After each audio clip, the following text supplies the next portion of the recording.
Hi guys, welcome to கதை போமா.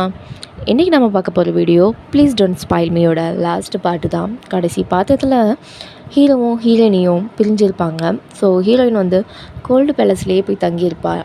இந்த பாட்டில் என்ன நடக்குது அப்படின்னா, கதையோட ஸ்டார்டிங்லேயே ஊருக்குள்ளே கொரோனா மாதிரியான ஒரு நோய் வந்து பரவ ஆரம்பிக்குது. ஆனால் நம்ம ஆத்தருக்கே வந்து இதை பற்றி ஒரு ஐடியாவும் கிடையாது.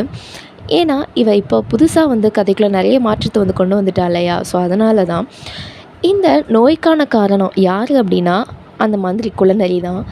அவன் வந்து பக்கத்து நாட்டு ஸ்பையோட சேர்ந்து தான் இந்த நோயை வந்து பரப்பி விட்ருக்காங்க.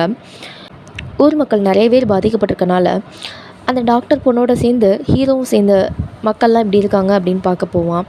ஸோ இதில் என்ன ஆயிரும் அப்படின்னா, ஹீரோவுக்கும் அந்த வியாதி வந்துடும். ஸோ இதை தெரிஞ்சுக்கிற ஹீரோயின் வந்து பார்த்துட்டு, இதுக்கான மெடிசின் எனக்கு தெரியும் அப்படின்னு சொல்லிட்டு மருந்து பறிக்கிறதுக்காக காட்டுக்கு போவாள். ஆனால் மந்திரியோட ஆள் இதெல்லாம் நோட் பண்ணிக்கிட்டு தான் இருப்பாங்க. ஸோ இவள் மருந்து படிச்சுட்டு வரப்போ வழியில் என்ன பண்ணாமல் இவ்வளோ அட்டாக் பண்ணுறதுக்காக நிறைய ஸ்பைகளாக நிற்பாங்க. ஸோ கரெக்டாக இவ்வளோ அட்டாக் பண்ணுறப்ப ஹீரோ அங்கே ஆட்களோடு வந்து ஹீரோயினை காப்பாற்றிடுவான். அவனுக்கு இன்னும் நோய் இருக்க தான் செய்யும், பட் ஹீரோயினை காப்பாற்றணும் அப்படிங்கிறதுக்காக அப்படியே வந்துடுவான். ஸோ அவளை காப்பாற்றிட்டு அங்கேயே மயக்கம் போட்டு இல்லை, அந்த மருந்தை கொண்டு போய் டாக்டர்ஸ் கொடுத்து இதை யூஸ் பண்ணுங்க, அவனுக்கு எல்லாமே சரியாயிரும் அப்படின்னு கொடுப்பாங்க. அதே மாதிரி இவங்களும் அந்த இலையை வச்சு கஷாயம் மாதிரி காய்ச்சி கொடுப்பாங்க. அவனுக்கும் படிப்படியாக சரியாக ஆரம்பிக்கும். மருந்து கொடுக்குறப்ப தான் பாப்பா. ஸோ லாஸ்ட்டு பார்ட்டில் சண்டை போடும்போது ஹீரோனோட ஜேட் பெண்டுன்னு வந்து உடஞ்சிருக்கும் இல்லையா. ஸோ அதை அவன் செயினாகவே கழுத்தில் போட்டிருப்பான். அதை பார்க்குறப்ப நம்ம தான் இவனை தப்பாக புரிஞ்சுக்கிட்டோம் போல் அப்படின்னு ஹீரோயின் மனசுக்குள்ள நினச்சிக்கிறான். தூக்கத்துலேயும் ஹீரோயினோட பேரை சொல்லி புலம்பிக்கிட்டே இருக்க, ஹீரோயின் வந்து ஏன் இந்த மாதிரி இந்த உலகத்தில் இவ்வளோ மாற்றங்கள் நடக்குது அப்படின்னு சொல்லிட்டு அந்த புக் மேனேஜர், அந்த குட்டி பையன் இருப்பான் இல்லையா, அவன்கிட்ட கேட்பான். அவன் என்ன சொல்லுவானா, நீ இந்த உலகத்தில் இருக்கிற வரைக்குமே இங்கே கதை சேஞ்ச் ஆகிக்கிட்டே தான் இருக்கும். அதனால் விபரீதமான விளைவுகள் கூட நடக்கலாம். நீ அந்த கோல்டு பேலஸில் உனக்கு கொடுத்த டைம் பிரகாரம் அங்கே இருந்து உன்னோட வேர்ல்டுக்கு போகிறது தான் இந்த கதையை மறுபடியும் நார்மலுக்கு கொண்டு வரும். இல்லை அப்படின்னா இங்கே சேஞ்சஸ் வந்துக்கிட்டே தான் இருக்கும் அப்படின்னு சொல்லிட்டு கேட்பான். ஸோ இதுக்கு எதுவும் பண்ண முடியாதா அப்படின்னு ஹீரோயின் கேட்குறப்ப அவன் ஒரு லூப் ஹோல் சொல்லுவான். என்ன அப்படின்னா, ஒரு நாள் மட்டும், ஒரு மாதத்துக்கு ஒரு நாள் மட்டும் நீ கோல்டு பேலஸில் போய் இருந்த அப்படின்னா அந்த டைமிங்கும் உனக்கு கம்மியாகிட்டே வரும். சரி, நீ இந்த வேர்ல்டில் இருக்கிறதும் அதை வந்து அஃபெக்ட் பண்ணாது அப்படின்னு சொல்லுவான். இவளும் ஹீரோவோடு இருக்கலாம், மாதத்தில் ஒரு நாள் மட்டும் அங்கே போய் தங்கிக்கலாம் அப்படின்னு சொல்லிட்டு ஹீரோ கூட வந்துடுவா. இங்கே ஒரு சைடில் இந்த பிளேகுக்கு காரணமானவங்க யார் அப்படிங்கிற ஒரு இன்வெஸ்டிகேஷன் போய்கிட்டுருக்கோம். ஹீரோவுக்கு ஒரு ஐடியா இருக்கும், எப்படியும் இது வந்து ராணியோட வேலையாக தான் இருக்கும், அதனால் நீ அவங்கள சார்ந்த ஆட்களில் எப்படி ஒரு கண் வச்சுக்கோ அப்படின்னு சொல்லிட்டு அவனோட பாடி கார்ட்டை சொல்லுவான். அதுக்கப்புறம் இவங்க கபிள்ஸ் கோல்ஸ் பண்ணுறேன்னு பயங்கரமாக கிரிஞ்ச் பண்ணிக்கிட்டு இருப்பாங்க. ஸோ அந்த மாதத்தில் அவள் கோல்ட் பேலஸ்க்கு போக வேண்டிய நாளும் வரும். ஸோ ஹீரோன்ட்ட எப்படியோ கெஞ்சி கூத்தாடி இவளும் கோல்ட் பேலஸ் வந்திருப்பாள்.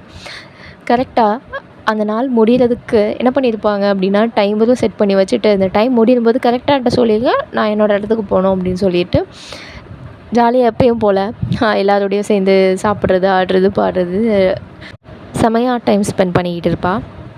ஈவினிங்கும் ஆகும், எப்படா முடியும் நம்ம வீட்டுக்கு ஓடலான்னு எதிர்பார்த்துக்கிட்டே இருக்கேன். நைட்டு ஹீரோவும் அங்கே வந்துடுவான். காலையில் 2 பேருமே சேர்ந்தே பேலஸ்க்கு போவாங்க. ஃபஸ்ட் பார்ட்லேயே நம்ம ஹீரோயின் கிட்ட ஒரு பொண்ணு நல்லா அடி வாங்கிட்டு போயிருப்பாள் இல்லையா. ஸோ அவள் தான் வந்து ஹீரோவோட ஃபர்ஸ்ட் ஒய்ஃபு. அவள் வந்து இவங்க பண்ணுற கிளிஞ்செல்லாம் பார்த்துக்கிட்டு தாங்க முடியாமல் ராணிக்கிட்ட போய் புலம்ப, அவளும் என்ன பண்ணுவான்னா அந்த நேரத்தில் ஒரு பாய்சனை வந்து எடுத்து கொடுத்து, இதை ஹீரோயினுக்கு கொடுத்துரு, அப்போது உன்னோட ரூட்டு கிளியர் ஆயிரும் அப்படின்னு ஒரு ஐடியா கொடுப்பான். இவள் பாய்சனை வாங்கிட்டு வந்துடுவா. ஆனால் இருந்தாலும் அவளுக்கு வந்து அது செய்ய மனசு வராது. ஆனால் இதை பார்த்துக்கிட்டு இருக்க அவளோட பணிப்பெண் வந்து என்ன பண்ணிடுவா அப்படின்னா, அந்த விஷத்தை போய் கலக்க, இதை ஹீரோ இப்படியோ கண்டுபிடிச்சிருவான். அதனால் 2 பேர்லேயும் ஜெயிலில் தள்ளி கொல்றதுக்கு ஆர்டர் போட, கரெக்டாக ஹீரோயின் அப்போ வந்து இல்லை இவங்களை விட்டுருங்க அப்படின்னு சொல்லிட்டு ஹீரோட்ட பேசி அவங்க 2 பேரும் கூப்பிட்டு வந்துடுவா. ஸோ இந்த இன்சிடெண்ட் மூலமாக 2 பேரும் ஒரு நல்ல ஃப்ரெண்ட்ஸ் ஆயிடுறாங்க. இங்கே ஆத்தங்கரை ஓரமாக மருந்து செடிகளை பறிக்கிறதுக்காக அந்த டாக்டர் பொண்ணு போக, அந்த இடத்துல அந்த ராணியோட பையனும் இருப்பான். ஸோ பார்த்த உடனே அவளை வந்து பிடிச்சி போயிடும். ஸோ அங்கே வந்து ஒரு அறிமுகம் நடக்குது 2 பேருக்கும். அதே நேரத்தில் இங்கே ஹீரோவோட தங்கச்சி வந்து அரண்மனைக்கு வந்திருப்பான் அண்ணனை பார்க்குறதுக்காக. அப்போ ஹீரோயினை பார்த்துட்டு இப்போ தான் அவளுக்கு உண்மையே புரிய வருது. அவன் இவ்வளோ நாளாக காதலிச்சுக்கிட்டு இருந்த பையன், சாரி அது ஒரு பொண்ணு அப்படின்னு. அதனால் சோகத்தில் கண்ணீர் வடிக்க எப்படியும் மனசு தேற்றி விடுறாங்க. சரி உட்காந்து சாப்பிட்லான்னு சாப்பிட ஆரம்பிப்பாங்க. இந்த கப்பிள்ஸ் பண்ணுற கிரிஞ்சில் ஆஹா நான் ஆல்ரெடி சிங்கிள்ஸ்டா, உங்களெல்லாம் என்னால் பார்க்க முடியாது அப்படின்னு சொல்லிட்டு எஞ்சி போயிடுவா. ஸோ ஸ்காலர்ஸ்க்கெலாம் ஒரு எக்ஸாம் நடக்கும் இல்லையா? ஸோ அந்த எக்ஸாமுக்கான நாளும் வந்துடும். நம்ம ஸ்காலரும் போய் எக்ஸாம் எழுதுவான். ரிசல்ட் அனௌன்ஸ் பண்ணுற டேட்டும் வந்துருக்கும். ஸோ யார் ஃபஸ்ட் ப்ரைஸ்னால் வேறு யாரும் இல்லை, ஸ்காலர்ஸ் தான். ஸோ எக்ஸாமில் ஜெயித்தவங்கெல்லாம் ஊர்வலமாக வந்து கொண்டு போவாங்க. அதே மாதிரி ஸ்காலர் வரப்போ அவன் என்ன பண்ணுவான் அப்படின்னா, டைரெக்டாக அந்த நடனம் ஆடக்கூடிய பொண்ணு இருப்பாள் இல்லையா, அதை அவன் அதுக்கே வந்து மேரேஜ் ப்ரப்போசல் பண்ணுவான். இதை பார்க்குற அந்த பொண்ணு கொஞ்சமாக தயங்கும். ஏன்னா அவளும் வந்து நடனமாடக்கூடிய இடத்துல இருப்பாள். இவனும் இப்போ வந்து ஒரு பெரிய கவர்மெண்ட் ஜாபில் இருப்பான். எப்படி வந்து எல்லோரும் தப்பாக பேசுவாங்க அப்படின்னு சொல்லிட்டு தயங்குவான். ஆனால் எப்படியோ ஸ்காலர் வந்து பேசி சம்மதிக்க வச்சிருவான். ஸோ 2 பேருமே சேர்ந்துருவாங்க. இதை பார்க்குற ஹீரோயினும் கொஞ்சம் சந்தோஷப்படுவாங்க. அடுத்து வர நாட்கள்லாம் ஹீரோவோட உடல்நிலை ரொம்ப மோசமாகிக்கிட்டே இருக்கும். ஸோ ஒரு நாள் ரொம்பவே உடம்பு முடியாமல் படுத்துருவான். அப்போ தான் அந்த புக் மேனேஜ் பண்ணுற பையன் சொல்லுவான், நீ எப்படியோ லூப் ஹோலை கண்டுபிடிச்சி இங்கே இருந்துக்கிட்டு இருக்க, ஆனால் நீ அதுக்கு பே பண்ணி தான் ஆகணும். அதுக்கான விளைவு தான் இதெல்லாம். இப்படியே இருந்தால் என்ன ஆகும் அப்படின்னு கேட்குறப்ப, இப்படியே இருந்தால் அவனோட உயிர் கூட ஆபத்து வரலான்னு சொல்கிறப்ப, ஓகே அப்போ நான் வந்து கோல்ட் பேலஸ் போகிறது தான் சரியாக இருக்கும் அப்படின்னு முடிவெடுப்பான். நீ எடுக்கிற முடிவெல்லாம் ஓகே தான், ஆனால் நீ இப்போ அங்கே போகிறதா இருந்தால் உன்னை பற்றின நினைவுகள் இங்கே யாருக்குமே இருக்காது, பரவாயில்லையா அப்படின்னு சொல்லிட்டு கேட்க, அது எனக்கு பரவாயில்ல, அவன் நல்லா இருக்கணும் அப்படின்னு சொல்லிட்டு அவள் வந்து கோல்டு பேலஸ் போயிடுவா. ஸோ அந்த போன உடனே அங்கே அவள் சார்ந்த நினைவுகள், அந்த பொருட்கள் எல்லாமே அங்கே இருக்காது. இப்போ மறுபடியும் அடுத்த நாள் காலையில் பார்த்தா ஹீரோவோட மனைவியாக அங்கே அந்த டாக்டர் பொண்ணு தான் இருக்கும். அவங்க ஒரு நல்ல ஒரு அன்பான கப்புள்ஸாக இருப்பாங்க. இங்கே கோல்ட் பேலஸில் முன்ன மாதிரி ஹீரோயின் ஜாலியாலாம் இல்லை. அவள் அங்கே இருக்கிறதே வந்து யாருக்குமே தெரியலை. இதில் உங்களுக்கு எப்படி ஒரு கோல்டு பேலஸ்னால் ஒரு பனிஷ்மெண்ட் கொடுக்குற இடம் மாதிரி இருக்குமோ, அதே மாதிரி தான் இப்போ வந்து ஹீரோயினுக்கு இருக்குது. ஹீரோட நினைவுகளாகவே வந்து அங்கே வந்து வாழ்ந்துக்கிட்டு இருப்பாள். இங்கே ஹீரோயினை பற்றின நினைவுகள் சுத்தமாகவே இருக்காது. ஏதோ அப்பப்போ மட்டும் கொஞ்சம் பிட்டாக வரும். ஆனால் அந்த கனவு மாதிரி வரும். ஆனால் அந்த கனவில் வந்து இருக்க பொண்ணோட முகம் வந்து அவளுக்கு ஞாபகம் இருக்காது. பட் இதுக்கு முன்னாடி நம்ம யார் கூடயோ இருந்திருக்கோம் அப்படிங்கிற அந்த தாட் மட்டும் அவனுக்கு இருக்கும். டாக்டர் மனைவியோட எங்கே போனாலும் என்ன பண்ணாலும் இதே இடத்துல நம்ம வேறு யார் கூடயோ இருந்திருக்கோமே அப்படிங்கிற ஒரு நினைவு வந்துக்கிட்டே இருக்கும். ஸோ ஒரு நாள் அந்த கோல்டு பேலஸ் வழியாக ஹீரோ போய்கிட்டு இருப்பான். அப்போ அவனுக்கு என்ன தோணுன்னு தெரியாது. சரி உள்ளே போகலாம் அப்படின்னு சொல்லிட்டு உள்ளே போவான். அங்கே ஹீரோயின் இருப்பாள். கண் எதிரே இருந்தாலும் கூட யாரையோ ஒரு ஆள்கிட்ட பேசுகிற மாதிரி அவன் பேசிட்டு போவான். ஸோ அதை பார்க்குற ஹீரோயினுக்கு ரொம்பவே கஷ்டமாக இருக்கும். இன்னும் வந்து 12 நாள் டைம் இருக்கும் அந்த டேஸ் வந்து முடிகிறதுக்காக. எங்கள் ஹீரோவும் அந்த டாக்டர் ஒய்ஃபும் சேர்ந்து குதிரை சவாரி பண்ண போயிருப்பாங்க.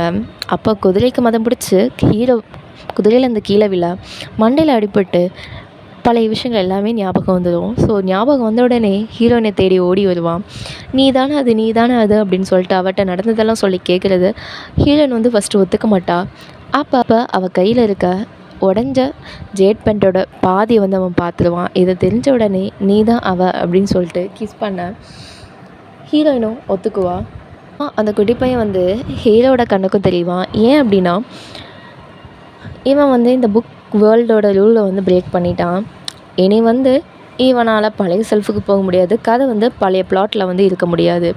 நீ இங்கேயே இருக்க விரும்புறியா இல்லை வந்து உன்னோட வேர்ல்டுக்கு போக விரும்புறியா அப்படின்னு சொல்லிட்டு கேட்குறப்ப, இல்லை என்ன நடந்தாலும் நான் இங்கேயே இவன் கூட இருக்கேன் அப்படின்னு சொல்லிட்டு சொல்ல, அப்போது கதை இனி ஒரு புது ரூட்டில் தான் போகும். என்ன வேணாலும் நடக்கலாம், கதையோட எண்டிங் எப்படி வேணாலும் இருக்கலாம்.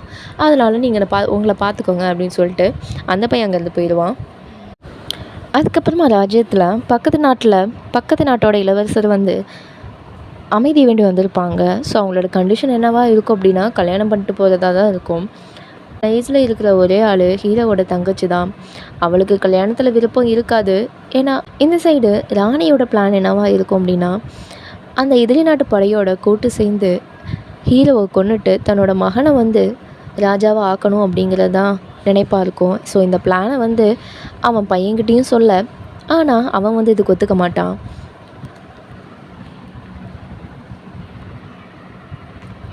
அதனால் என்ன பண்ணுவாங்க அப்படின்னா, அவனை ஹவுஸ் அரெஸ்ட் பண்ணி வச்சுருவாங்க. இங்கே சமாதானம் பேச வந்த இளவரசன், பக்கத்து நாட்டு இளவரசன் மேரேஜுக்கு கேட்க, எங்களால் மேரேஜெலாம் பண்ண முடியாது, அதுக்கு பதிலாக நீங்கள் என்ன கேட்குறீங்களோ அதை பண்ணிடலாம் அப்படின்னு நெகோஷியேஷன் பேசுவாங்க. ஸோ அந்த நெற்படிகள் தாங்க அப்படின்னு சொல்லிட்டு பசில்ஸ் மாதிரியான கவுண்டில் நெல் கவுண்ட்டு கேட்பான். ஹீரோயினும் என்ன பண்ணிடுவான்னா ஓகே அப்படின்னு சொல்லிடுவான். அதுக்கப்புறம் தான் அந்த பசில்ஸ்க்கான அர்த்தம் தெரிய வரும். என்னென்னா அது வந்து ட்ரில்லியன் கணக்கில் அந்த அமௌண்ட்டு இருக்கும். ஸோ இதை உங்களால் கண்டிப்பாக ஃபுல்ஃபில் பண்ண முடியாது, என்ன பண்ண போகிறீங்க அப்படின்னு கேட்குறப்ப, இது ரொம்பவே ஈஸி, நாங்கள் உங்களுக்கு கொடுத்துட்றோம், ஆனால் ஒரே ஒரு கண்டிஷன் மட்டும் இருக்குது அப்படின்னு ஹீரோயின் அந்த கண்டிஷனை சொல்ல, நாங்கள் கேட்ட அந்த நெல்மணிகளை உங்களுக்கு கொடுக்குறோம், ஆனால் ஒரு கண்டிஷன் என்ன அப்படின்னா, நீ அந்த நெல்லை ஒவ்வொன்றா உட்காந்து எண்ணி முடிஞ்ச உடனே உன்னோட நாட்டுக்கு எடுத்துகிட்டு போகணும் அப்படின்னு சொல்கிறப்ப அரசவையில் இருக்க எல்லாருமே சிரிப்பாங்க.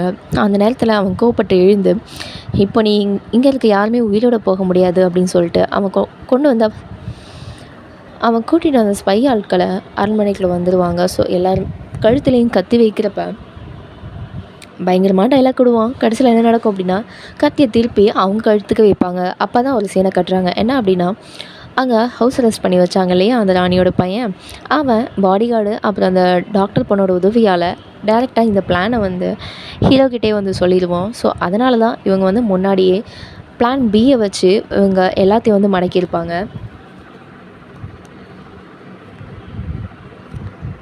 ஸோ அங்கே நடந்த கலவரத்தில் எதிரி படைகள் எல்லாமே வந்து கொன்றுவாங்க. இவன் எல்லாமே முடிஞ்சிருச்சு அப்படின்னு சொல்ல, இல்லை இன்னும் ஒரு விஷயம் பாக்கி இருக்குது அப்படின்னு அவங்க ராணியை பார்க்க வந்து போவான். அவங்க வந்து பயங்கர கோபத்தில் இருப்பாங்க இவன் மேலே. அப்போ ஹீரோ வந்து சொல்லுவான், எதனால் வந்து ராணியோட பையனை வந்து பிரின்ஸ் ஆக்காமல் இவனை ஆக்குனாங்க அப்படின்னு சொல்லிட்டு. அந்த பதவிக்கு பெரிய பொறுப்புகள், ரெஸ்பான்சிபிலிட்டிஸ்லாம் இருக்கும். ஸோ அதை தாங்கிறதுக்கான ஒரு தலையாக தான் வந்து நம்ம ஹீரோ வந்து பார்த்துருப்பாரு. ஸோ அதனால தான் இந்த கிரீடமும் வந்து ஹீரோவுக்கு வந்திருக்கும். இந்த விஷயத்தெல்லாம் சொல்லும்போது தான் ராணிக்கு வந்து உண்மை புரிய வரும். நம்ம வந்து தப்பாக நினச்சிக்கிட்டு இருந்தோம் இவ்வளோ நாள் அப்படிங்கிறது. எல்லாமே முடிஞ்சு ஹீரோயின் கூட சந்தோஷமாக இருக்கலாம் அப்படின்னு சொல்லிட்டு பேலஸ்க்கு வருவான். ஆனால் அந்த கழகத்தில் எதிரி நாட்டு பிரின்ஸ் மட்டும் உயிரோடு இருந்திருப்பான். அவன் என்ன பண்ணுவான்னா, கரெக்டாக பேலஸ்க்கு வந்து ஹீரோவை கொல்றதுக்கு அம்பி எய்வான். அது அவன் மேலேயும் பற்றும் கீழேயும் விழுந்துடுவான். அந்த நேரம் பார்த்து அந்த புக் ஆத்தர் வந்து, நீ இங்கே இருக்கிறேன்னு சொன்னனால தான் இந்த விளைவு, டைமிங் முடிச்சுட்டு உன்னோட உலகத்துக்கு போ, இங்கே எல்லாமே நார்மலாக மாறிடும் அப்படின்னு சொல்ல, இவளும் என்ன பண்ணுவான் அப்படின்னா கோல்டு பேலஸுக்கு போக ஆரம்பிப்பான். அந்த டைமிங்கும் முடிஞ்சிடும். இவளோட வேர்ல்டில் வந்து கண்ணு முழிச்சு பார்ப்பான். அப்புறம் ஒரு 3 மாதம் கழித்து காட்டுறாங்க. அந்த இவ எழுதின புது புக்கில் பயங்கரமாக வந்து சேல் ஆகிருக்கும். அதுக்கான ஒரு ஃபங்க்ஷன் தான் இப்போ நடக்கும். அவளோட ஃபேன்ஸ் கிட்டலாம் ஃபோட்டோ எடுத்துகிட்டு அப்படியே அங்கே நிற்பா. அந்த டைமில் ஒரு ஆள் ஒரு புக்கை நீட்டி, நான் உங்களோட மிகப்பெரிய ஃபேன், எனக்காக இந்த புக்கில் ஒரு சைன் போட்டு தரீங்களா அப்படின்னு கேட்பான். இவளும் நிமிர்ந்து பார்த்தா, நீங்கள் நினச்சது கரெக்டு தான், அது வேறு யாரும் இல்லை, ஹீரோ தான். அப்படியே ஹீரோயின் ஒரு ஸ்மைலை போட இந்த கதையில் எண்டிங்கை போடுறாங்க. ஆமாம், ஹாப்பி எண்டிங் தான். ஒரு கதையில் பார்க்குற வரைக்கும் have a nice day guys.